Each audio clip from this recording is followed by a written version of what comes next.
This is actually the second Royal Rota we've done in a row on location. The last one was in Morocco, and thank you to all of you who watched that one. It's currently our most watched episode of the Royal Rota, so a big chance for the guest in Havana to make this one the most watched. So no pressure, Max. I'm going to beat that. Who was it? Who did you feature? It was Omid Omid? Yeah. So got a good following. This is Max Foster. Max is a correspondent, presenter, pretty much jack of all trades. I wonder where that was going to go. Yes, I'll go jack of all trades. Senior presenter, senior correspondent at CNN. Opinion former. And the person most likely to cover the Royals for your organisation, yes. Which is hence why you're here, because we want to pick your brains. We presume you have things to say about the Royals. As well. And, you've been with us in Cuba for the last 3 days, and it's been pretty fascinating.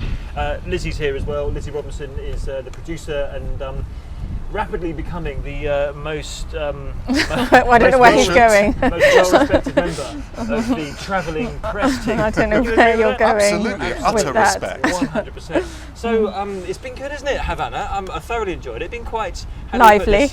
Yes, how do you put this diplomatically? Crazy. Lively. Yes. Lively. I mean, particularly the walkabout. We were all on that walkabout through the old streets of Havana, and it really was like no other I've been on. Really. And we've seen it before, haven't we? When that fixed point system, as it's called, collapses. I think it was the very narrow streets as well. Yes. And there were lots of tourists there, so they were flocking to the cameras, and there were a lot of cameras, frankly. But even if tourists don't know who it is, when they see that commotion coming down the street, it was like tumbling down the street, a crowd of cameras and royals and security guards. A lot also of security. State security as well as the royal zone security. It was quite something, wasn't it? And it lasted, I mean, walkabouts normally only last sort of 20 minutes, half an hour. This went on for about an hour and a half, this walking tour, just rolling through the streets of Old Havana, getting bigger and bigger. And it was a real welcome to Havana, wasn't it? I mean, it was amazing, and it's good for them, isn't it, to have that imagery arriving here, huge amounts of attention, and they do show their professionalism, don't they? Really, I mean, we knew how chaotic it was. Not quite scary, but it was about to get scary, wasn't it? And it was very, very tight, and the images just show them carrying on with the tour, taking in the sights. The historian was sort of showing them around. I mean, I'm always, amazed at how they managed to hold it all together, but they had a bit of experience. I remember at one stage I was tumbling past you, I think it was, or being pushed past you, and you were recording a piece to camera for CNN, sort of talking about how the Royals aren't particularly well known here. Let's remind ourselves, this is a communist state, it's a one-party state, there's no free press. So they don't really get access to the British Royals in the way in which the rest of the world does. No, and they don't have the same celebrity culture, and they are often regarded as celebrities around the world, aren't they? I thought it was really interesting that there was so much Cuban media, and they were all state media because the state runs all the media here. But the state runs everything here. Everything here. Yes. And they were obviously celebrating the fact that they'd come in, and it was a good story for them to tell Cubans that you've got this major Western representative coming in and enjoying the sights at a time when America is pulling back. I think that's a really strong message for Cubans. And that, I mean, we've covered this, haven't we, in the reports that we've done for ITV over the past couple of days, at a time when Donald Trump is busy reversing the thaw that Obama started. He's effectively putting it back in the freezer, isn't he? We are, as a country, Britain as a country, is saying, we don't really care what America thinks, we want to come here, and we've sent royals here for the first time since the revolution to come and say hello and have an official visit. Yeah, this visit's about developing a relationship between the UK and Cuba and moving forward, and I think having the royals here, they're hoping as a platform that they can launch off from this and kind of develop the relationship further. And what about all the things that we've been told over the past couple of days, that actually, when we ask them, what about human rights, what about freedom of speech, what about democracy, little things, and the answer's always been, it's better to have the dialogue. This is the official answer from the Foreign Office, better to have the dialogue and talk to Cuba and try and encourage them to change rather than not have it at all. Yeah, exactly. Yeah, we asked the ambassador that yesterday, and he said exactly that this is an opportunity to have a dialogue on issues that they agree on and disagree on. Yes, and the ambassador said to us actually that one of the biggest changes, literally in the past few months, has been mobile internet. Not that we've had much success with it. Now, I could talk for hours about how much trouble we've had with Wi-Fi connections and all the rest of it, but that is a little sort of, how do we put this, a chink in the sort of state armour, that people have access to social media in a way in which they didn't have before. Yeah, I think the issue in Washington is, the human rights record is one thing. Lord Ahmed came out, didn't he? He's also looks after human rights at the Foreign Office as well. He was making the point that you were saying about the ambassador in the United States. I think they call it the troika of tyranny. It's Venezuela, it's Cuba, and it's Nicaragua, and Cuba is running it. Cuba's running everything, all the chaos, political chaos in Venezuela, and they've said that Maduro is a puppet of Cuba, and I think a lot of some conservative Republicans in America find it really offensive that their major ally is coming in and making such a song and dance about it, because they could have just flown the minister over, but they've flown in the most Prince senior Charles, royal, who causes the commotion that you were talking about earlier on. So it's a massive statement, and seeing him in the Palace of the Revolution was like a stunning scene. And let's be clear, Prince Charles is the most senior travelling royal. The Queen doesn't do any travelling anymore, so if you're going to send the most senior member of the royal family overseas, then you're going to choose the Prince of Wales and the Duchess of Cornwall. And we spoke to a couple of Conservative MPs who also said that they feel really uncomfortable with it because they're putting Prince Charles in a difficult position. Obviously, he's here on the advice of the government. You can't blame him for any of the sort of repercussions of what we're talking about here, but they feel he's been put in a difficult position, and they are quite concerned about what Washington thinks of it. Why create this tension when, with Brexit, America's become And there was a senator, wasn't there, a Florida senator loyal to Donald Trump, who said that what Prince Charles is doing, and you just mentioned it wasn't his choice to come here, he was asked to come here, but what this visit is doing is giving legitimacy to a dictatorship. And they were quite clear about that, weren't they? Yeah. They were. Yeah. And I mean, you've got to think. I mean, what are the repercussions for the sort of relationship? Our strongest ally. We've always sided with America in all those years when they had the issue with Cuba, from the '59 revolution, the Cuban Missile Crisis, and all the way through the Cold War. And yet now you've got Britain deciding, really setting its own foreign policy here. They were helped a bit by the Mueller report, because the huge story in the United States was Mueller, and it didn't get as much attention, this story, as it normally would. So to that extent, maybe they've sort of been helped a bit by Mueller. Because it could have been a little worse. I think on a quiet week it could have blown up. You would have had Republicans tweeting about it, and potentially Donald Trump tweeting about it. We've been waiting, but it plays into. He's very keen to work that Florida electorate ahead of any election, and this is the story there. It's a hugely political story in America, like it isn't in the UK. And interesting, in the Palace of the Revolution that you just mentioned, when we were there last night, you had the official welcome, and we've seen lots of official welcomes, haven't we? We go all over the world, and there's always a national anthem played, and there's an honour guard. But it was quite striking last night that the Cubans, this sort of practically and metaphorically, really did lay out the red carpet for Prince Charles. And there was a moment where the president, you see him in the photographs and on camera shaking Prince Charles and Camilla's hands, and we were told that that's the first time they've ever allowed media capture that moment. So that just shows just how special and important this visit is for them and for us. Here's a question: hands up if you knew who the president of Cuba was before you started doing your research into this trip. You still think of Raul Castro, if yes, not. Yeah, of course. Fidel. I know, amazing. And now we have, let me see if I can remember it, Miguel Diaz-Canel. Yes. Canel, I think it is. He is the first non-Castro to be president or to lead this country since 1959. But he could not have been closer to the Castros. Indeed, yeah. So I mean, he's not a Castro in name. He doesn't have the iconic name, but he very much was part of everything that this communist state was doing for decades. Yeah, and I think the incendiary image would have been Raul Castro meeting the Prince of Wales. And as we learned, it was quite interesting, wasn't it, in the briefings to hear how Cuba was very much in control of all of the events, so they were unable to say whether or not Raul Castro would turn up at one of these events. He obviously decided not to. Who knows why? I mean, we hear stories that he might be ill. I mean, you don't know. Again, there's no free press here, so people sort of don't know. They didn't know what was happening with Fidel Castro when he was absent for long periods of time, because Raul Castro's quite aged himself. He must be late 80s now as well. And it's just fascinating being in this country that we've read so much about, studied, thought about, and yet here we are in Cuba. And they really do have pink Cadillacs as taxis. Yes. Everywhere. They really do. Absolutely everywhere. I mean, have you ever been to a more televisual country? It's stunning, isn't it? You just get the American classic cars, and also, as we learned this morning, if you were watching, you would have seen that Prince Charles drove a British classic car, which is over here.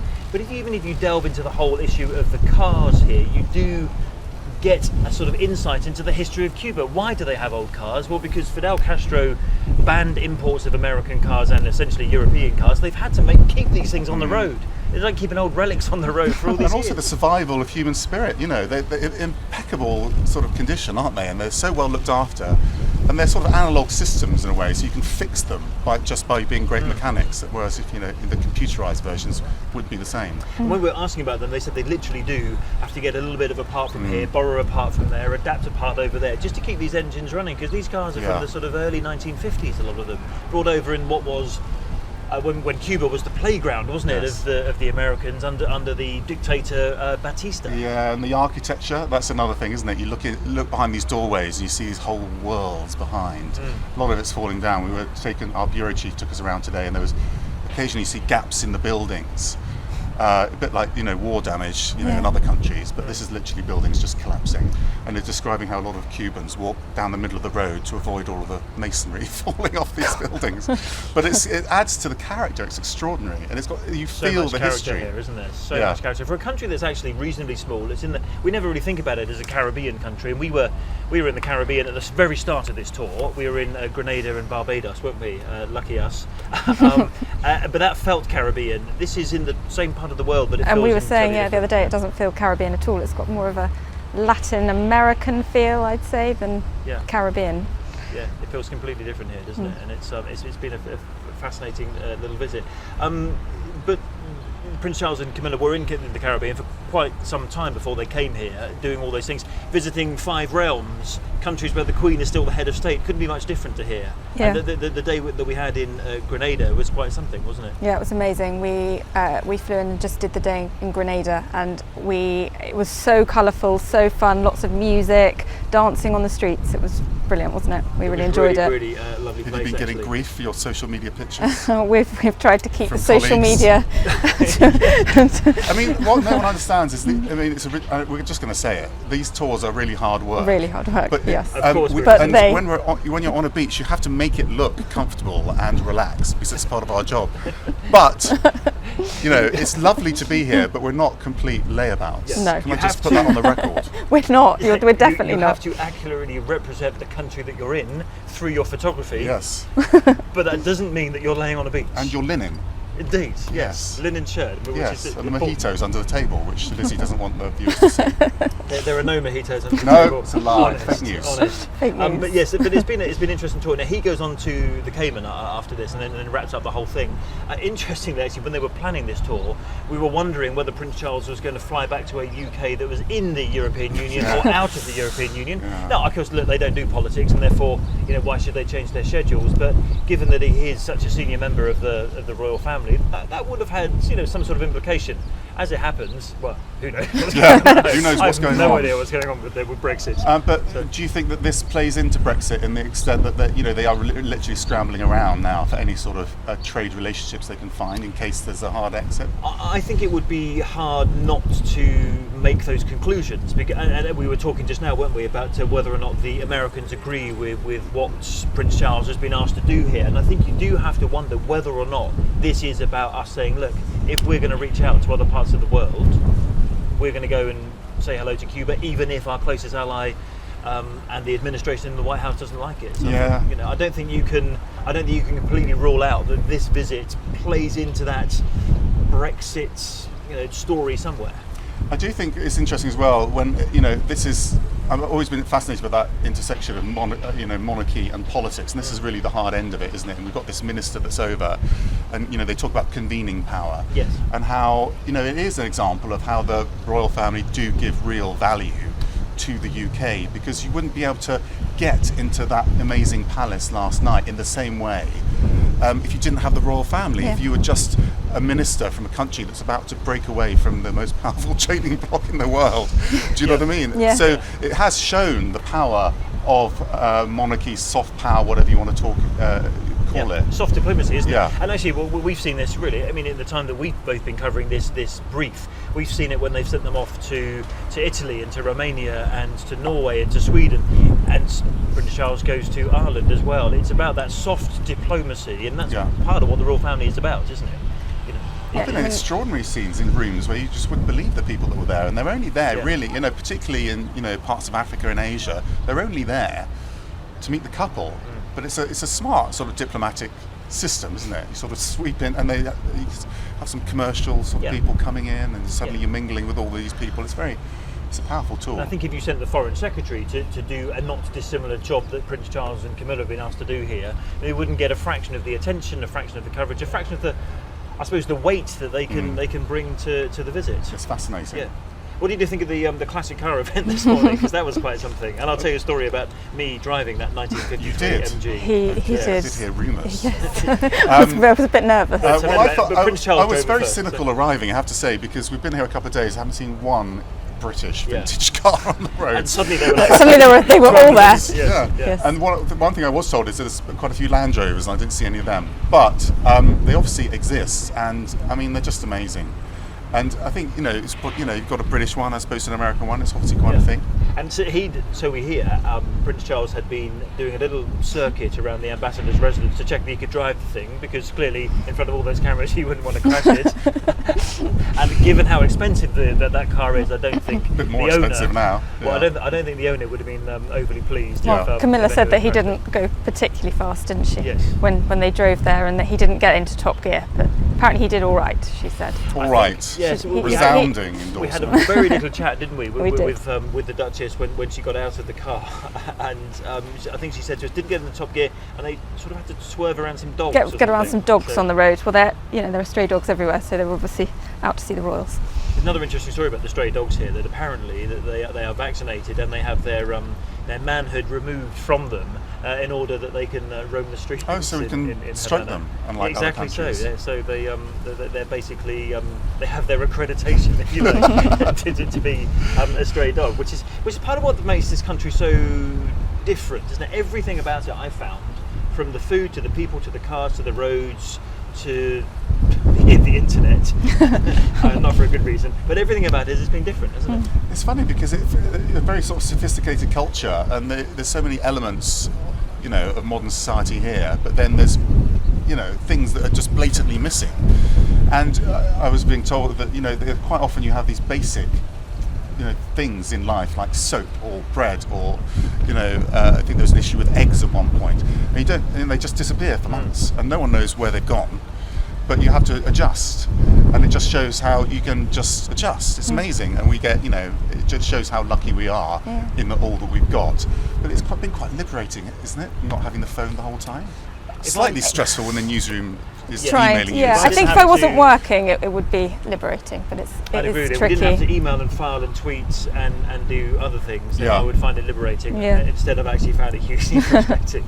So let's change the subject a little bit and actually focus on another household, because since we've last recorded this edition, there has been some quite, how do we put this, significant news concerning the Sussexes, and do you want to recap what's just happened there? Yeah, so the Sussexes come under the Kensington Palace household at the moment, but they're going to split off, and they will be looked after by Buckingham Palace household, and they will have a new person heading up their communications that will report into the Queen's Communications Secretary, and the Cambridges will come under the Kensington Palace household, and their Deputy Communications Secretary has moved up a position to become their Communications Secretary. Right, now listen, there is so much we can talk about this here, because do we talk about all the rumours about Meghan and Kate not getting on? Is it actually that the brothers don't get on?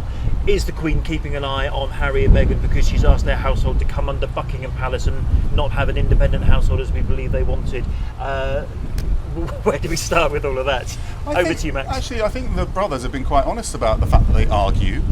And they are brothers, and they'll argue. And I think it's perfectly natural for Harry to want more independence now that he's married, he's having a kid. And William has to, let's talk about the elephant in the room, which is reign change. William has to have his own office, which will switch into the Prince of Wales when it happens.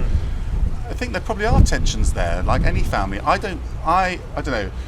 I'm not going to say the wives don't have differences. I've been told that they don't call each other, they text each other.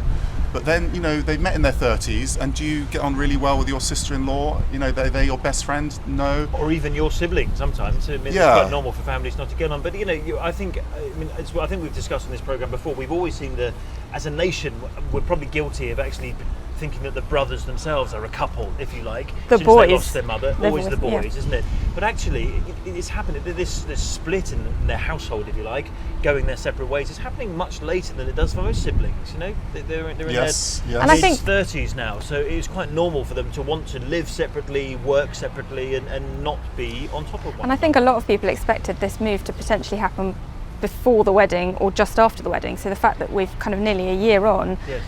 it sort of makes sense to do it now. They're having their own children, they're future-proofing. They're getting ready for the next move up. Now, with everything that's happened with Meghan, she, we believe, authorised her friends to talk to People magazine. There was They some deny that, though, don't they? Well, they don't tell us either way. I think would be the. I was told that she didn't know about it. She had said that she didn't Right. know about it, but I mean, it's extraordinary if she didn't. Yeah. I can't believe her friends would do it No. without her permission. And also, I think in terms of these reports that the Sussexes wanted their own independent household, and yet it's been firmly put under control of Buckingham Palace. Are we to read into that the more established bit of the monarchy wants to keep an eye on the newest couple? Well, it is a very established organisation, and there is a system It's in been place. around for a few years, isn't it? Yeah. I think that it makes sense if it's going to go anywhere under Buckingham Palace. Which is not different, we should point out, to the Duke of York's office or the Princess Royal's office. Yes. They all come under Buckingham Palace. They don't have their own distinct I mean, households. I do think it's significant because what they're doing is they're slimming down the monarchy. So the Queen, she's got 4 kids. She's got a big. She's also got cousins who do public engagements on behalf of her and the monarchy. It's being slimmed right down for obvious reasons to William and Harry, and I wrote years ago about them being, almost forming a co-monarchy on the basis that they'd moved into Kensington Palace together, the Royal Foundation, everything went through the Royal Foundation, and that is coming undone. So they do have to re-establish something, but we're at the point where William has to become more formal, and Harry can be more informal, and he's met this very glamorous, very sort of powerful wife And very who is a confident major woman, yes. celebrity, and they're Yeah. going to be much more glamorous and informal. But I think it's a lot of pressure on William, actually, because it's all coming down to his household, all of the future of these engagements, and there's no indication that Eugenie or her sister Beatrice, will be taking on more. I'm sure No. that. So it's a lot of pressure, We and they think were the meant to be future is a sharing the very burden. slimmed royal family, That's how I which interpreted is it. what we've got, pretty much what we've got at the moment. And actually, we did a couple of reports recently, didn't we, on Prince William. We think preparing himself to be the kind of Prince of Wales that he wants to be. Obviously, his father has very much set his stall. Every speech he does is about the climate change. We know what he thinks and feels and cares passionately about.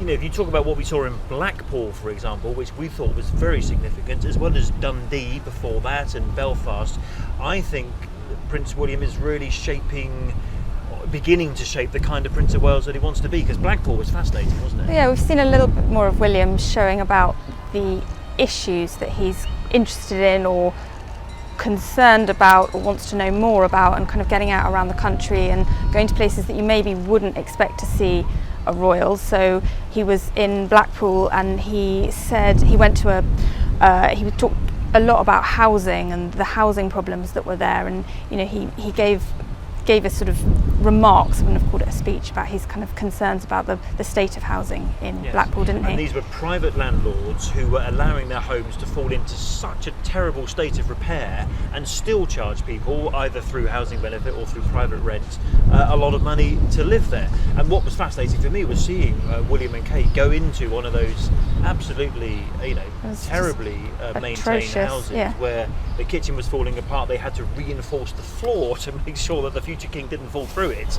And I think for me, you never see royals in that sort of environment. They cut ribbons, they open factories, they go to shiny new places where everything smells of fresh paint. When was the last time you saw someone of William's seniority in what effectively was a slum house? Yeah. It was the Queen, really, wasn't it, who really defined the, being monarch as not getting involved in politics at all, not even expressing opinion or giving a facial expression. William's doing something completely different. He's been very open about Diana and his mental health and all those sorts of issues. So opening up in a massive way. But also, I mean, where I first noticed it was on that Middle East trip, where he was walking into these meetings with leaders talking about the Middle East peace process, like and we were all going, Mahmoud Abbas and we were saying this Benjamin is so Netanyahu. inappropriate. Yes. But actually, all the sort of conversations I had after that, he was very comfortable with it, and his view is that he's going to go into these situations and he's going to listen. He's not going to avoid the politics. He's going to engage with it. But he's going to listen to everyone's views. Yes. He's going to balance it that way, and that it's a very difficult thing to do because it's very easy to miss out a view and offend a lot of people. Yeah. And he had a bit of that in the Middle East where Gaza wasn't represented, and they sort of shoehorned it into a garden party, and there was some Gazans there, very clever. But I think for him to do the Queen's way is very, very difficult indeed, because to not express yourself is really frustrating. Prince Charles has expressed himself and it's become very divisive. I think William can achieve it, but I think it's going to be incredibly hard. But it is a completely different type of monarchy, and it's interesting to see him develop it. Exactly, and I think we still don't know what the Queen thinks about many things at the moment. Yes. Although, I mean, but that's how again, she's. So I just the genius of that is that she doesn't offend anyone. Yes. So anyone can connect with her. But it's why the words that she made recently about, for example, the Women's Institute, we should listen to one another, we should be tolerant of one another. Everyone translated into she's ticking off politicians here for the shambles that's going on in Westminster but all at the moment. Politicians, as opposed not to taking one side or other, not saying Yeah. we should leave the Yes. EU, we shouldn't leave the EU, Yeah. but equally it's so unusual for her to even express that much of what's going on in the current political world. It became very interesting indeed, didn't it? So- And Prince of Wales, he's been proved right on a lot of his issues that he's been very divisive about in the past, conservation being an obvious one, plastics. yeah. But I still think it's going to be, he's a much more divisive figure just because he's expressed. It works in any walk of life, doesn't it? You express any sort of opinion, and people will not like you. Not everyone will like you as a result. So we should wrap up in Cuba, really. I mean, it's been quite a fascinating couple of days here.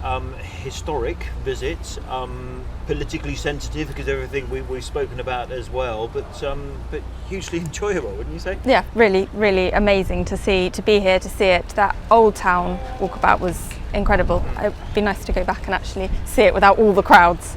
Indeed. And actually, when you travel around, as we've sort of done in this town a little bit, I mean, you've got the old town, but then you've got sort of real life. You don't have to go Havana far. as well. I mean, Yeah. the building behind you isn't the prettiest, and I think you do realise that the influence of those decades and decades of Soviet control in this Yes. area, it's not the colonial Spanish, enclave that it once was. There's a lot of sort of Soviet-style buildings around It's here, aren't there? definitely worth a visit, I think, because you feel like you've gone to a different land. So many places you go, you see the same shops and the same sort of brands everywhere, and you don't here. But it's it's really workable and really Have lovely. you noticed when you ask for a cola, you don't get, if we can do brands, Coca-Cola or Pepsi-Cola. You get a sort of a Havana version of do. cola. Yeah. Yes. So there are so many Very things you few can't brands. have it. But that feeds into all those other things. Why didn't they have American cars here? Why, for example, and there were some pictures today of the Prince and Camilla sat on the bench with John Lennon. Why is British music quite so big here? Well, because they weren't allowed to listen to American music during those very formative years of the 1960s. So British music was quite a big thing. There's lots of British references. Also today I discovered there's a very close to where the walkabout was. There's a Princess Diana Park. Yeah. Right. And no one can really explain why there is one. But actually, you can explain why perhaps Prince Charles decided probably not to Yes. go very Go close to through it as that well. One of the- route. Yeah, there's a lot of affection for the UK, but maybe this trip is an explanation of that because you've had this is a Western power that will listen and engage. I just think obviously the major Western powers, the United States, there's so much tension there. Yeah. And that's going to be overriding, and that's if those tensions went away and the trade embargo was lifted, this would look very different. Yeah. And that would be a shame as well, wouldn't it?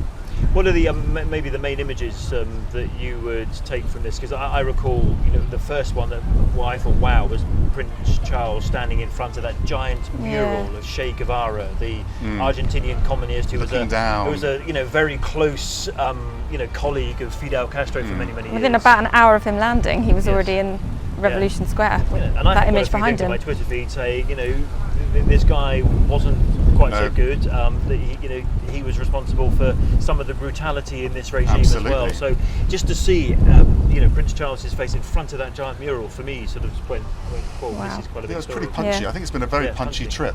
Yeah, I think it has. It's Yeah. been enjoyable though. Yeah. Thank you for Thank you. coming on to our Can I have my on the mojito road now? edition. You can reach down below and It wasn't fake news. grab for the. I'm on the We're allowed water. it now. Yes, you can have them now. Producer. Doesn't allow us to do anything. And thank you did- very much for watching. We're in the sort of what do we call this area? We would call this the relaxation area. Yes, we should can not do that. mention there's a pool down there. This is the relaxation area of the media hotel, and we've been here for the last 3 days. But thanks for watching this edition of the Royal Rota. I just see someone had the corner of my eye reaching down for a drink under the table. And Cheers. and we will, of course, Come back to Havana. we will, of course, come back to Havana sometime. And the next Royal Rota will probably be back in the studio. None You of this, too. None of this nonsense going on. Shenanigans. Thank you Lizzie's very fault. much Bad for influence. watching, and I'll let them I'm on the tell water. you. Bye-bye.